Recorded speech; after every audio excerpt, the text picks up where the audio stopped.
Buruseli ni umurwa mukuru w'ubwami bw'Ububiligi buherereye ku mugabane w'Uburayi.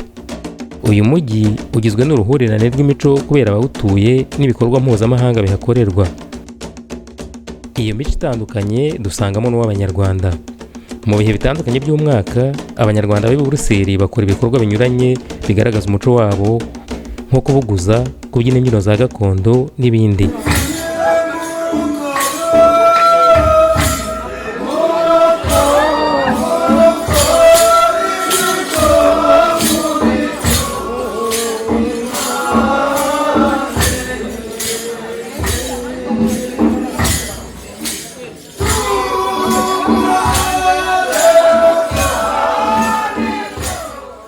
Mu by'ingenzi ari nabyo byatuzinduye harimo ururimi rw'Ikinyarwanda. Twegereye umubyeyi Mukunde Maria Goretti n'abo bafatanya kwigisha Ikinyarwanda mu mujyi wa Buruseli, batubwira ibikorwa byabo mu ishyirahamwe Umurage. Mukunde Maria Goretti yabidusobanuriye mu magambo avunaguye. Nitwa Mukunde Maria Goretti, ndubatse, nkaba mfite abana 3. Ndi kumwe na Aline na Solange, bakaba ari abakobwa dufatanya kwigisha Ikinyarwanda. Ariko umushinga tuwutangira twari 3, twari kumwe na Aline na Rachel nanjye. Ntabwo hashize igihe kinini,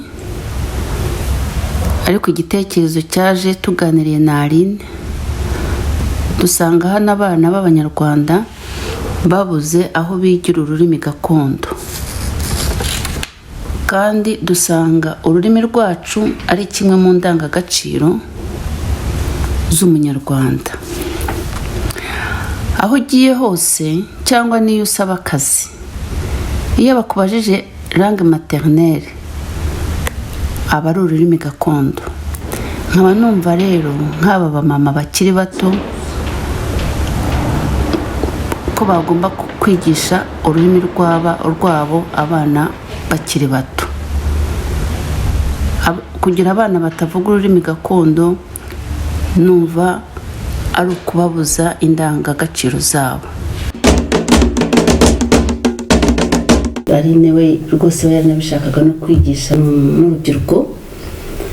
Hanyuma tubwira Solange nawe vuga umwana wawe ntagomba kuvuga Ikinyarwanda, nta kumuheza mu Gifaransa gusa cyangwa mu zindi ndimi. Twatangiye mu kwezi kwa 2 muri iki kiruhuko, dufata abana umunsi wose turiranwa, dutegura imikino, dutegura amasomo ku munsi wa mbere. Ariko uko twigisha ntabwo twigisha ku kibaho ngo ikaye, ikaramu, urubaho, tubyigisha mu mikino.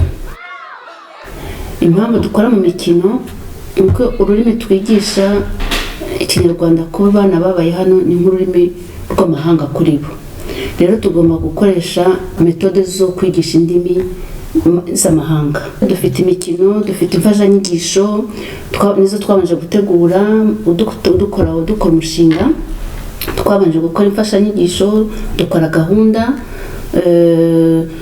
dushyira abana mu matsinda, ko twigisha abana twasanze guhera ku myaka 12 kugeza aho bakora bakuru.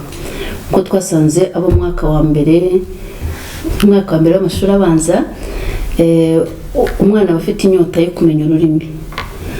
Ariko twebwe twahereye ku batangiye amashuri makuru, kuko niba batangiye kumva identité yabo, niba bashaka kumenya ko ari Abanyarwanda.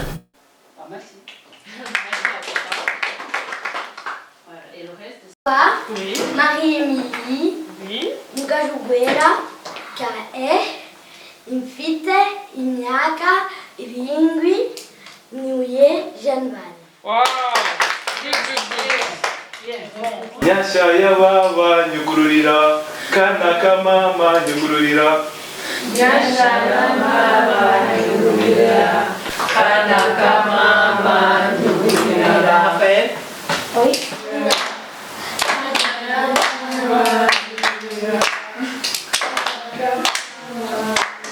rero iyo umwana akiri muto biterwa n'uko ababyeyi be bamurera, uko niba bavuga ikinyarwanda mu rugo, niba ntacyo babigisha, aho ngaho nta kintu utwaye, kuko ushobora no kubikora ababyeyi ntibabyemere. Ariko umwana w'imyaka 12 waje kandi yatangiye amashuri yisumbuye, nuko abishaka. Umwana rero ushaka kuba umunyarwanda ahera ku rurimi, mbona ukuntu baba bishimye, kandi n'ababyeyi rwose niyo bavuze bati dusiba, ababyeyi bana nibo bashobora kuvuga bati uyu munsi turagiye, kuko bashobora kwizana. Tukaba dufite rero n'imishinga gukora nk'itorero kugira ngo bagende bamaremo icyumweru, noneho bigemo n'umuco kandi banamenyane, kuko iyo bavuga ururimi ntabwo ari ukuvuga gusa, harimo gusabana, harimo turasangira tugasabana, tukaririmba, tugakina, hanyuma n'abana bakamenyana, bikabatera ingufu zo gukunda ururimi no gukunda umuco wabo, kuko nabo baba bakundanye hagati yabo.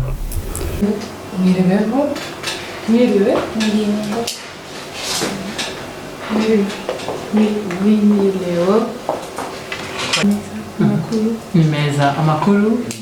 Donc ça c'est quelle nouvelle? Masaba.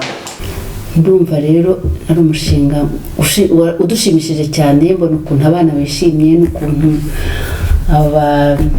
abarimu nabo babifitemo ingufu. Ikindi mbona mu mushinga uzakurikiraho, buryo ururimi rw'amahanga mbonera na hano iyo ushaka ko umwana wawe amenye kuvuga icyongereza, umwohereza mu Bwongereza cyangwa muri Amerika. Nanone nkaba nifuza ko mu minsi iri imbere twazagira uko abo bana bagenda bakiga noneho mu Rwanda, tukaboherezayo, hakaba ishuri bagenda bakamarayo nk'amezi 6 umwaka, ariko noneho nabo bagiye kwiga urwo rurimi, bakabishyira muri gahunda, bakamenya kurwandika, bakamenya kuba barukoresha mu kazi, kuko ibyo biga ubu ngubu ni nk'iby'abaturisite.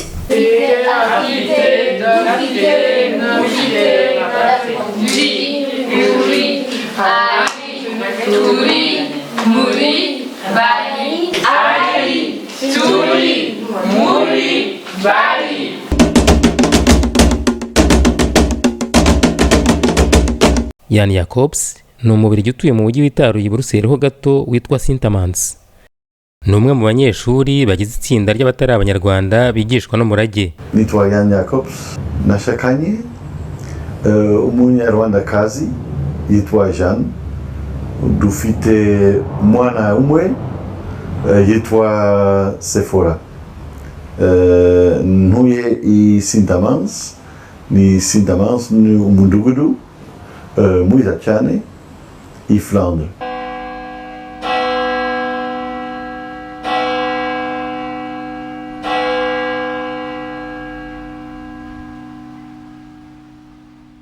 Afatanyije n'ubuyobozi bw'umujyi atuyemo n'ubuyobozi bwa DRB Rugari, ishyirahamwe ry'abanyarwanda ba mu Bubiligi, bateguye umunsi w'ubusabane bise Rwanda in Sintamans, aribyo bivuga ngo u Rwanda muri Sintamans. Abavuga urukundo burya baba baruzi, nta no gushidikanya ko rubaho, kuko imizi yarwo ishorera wishaka, rwo nirwishira ibyo murabizi. Ndi umubiligi, ariko mu mutwe n'umutima n'umunyarwanda.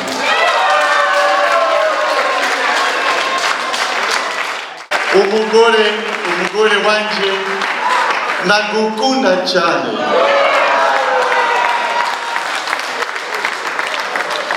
Jan Jacobs anezezwa no kuvuga ururimi rw'ikinyarwanda, akanaruratira bagenzi be b'Ababiligi. Nishimiye cyane rwose.